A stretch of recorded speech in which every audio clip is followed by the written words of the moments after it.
කඩලාන පරිසරයේ වැඩෙන ශාක ලේසියෙන් මතක තියාගන්න කවියක්.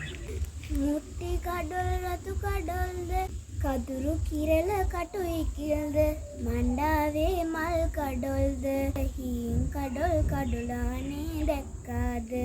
අපි බලමු මේ කවියේ තේරුම.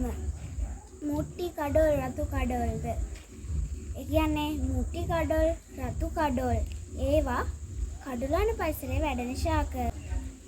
කදුරු කිරල කටුයි කිල්ද. ඒ කියන්නේ කදුරු කිරල කටුයි කිල් ඒවත් කඩුලාන පරිසරයේ වැඩෙන ශාක. මණ්ඩාවේ මල් කඩොල්ද හීන් කඩොල් කඩුලානේ දැක්කාද. ඒ කියන්නේ මණ්ඩා මල් කඩොල් හීන් කඩොල් ඒවත් කඩුලාන පරිසරයේ වැඩෙන ශාක.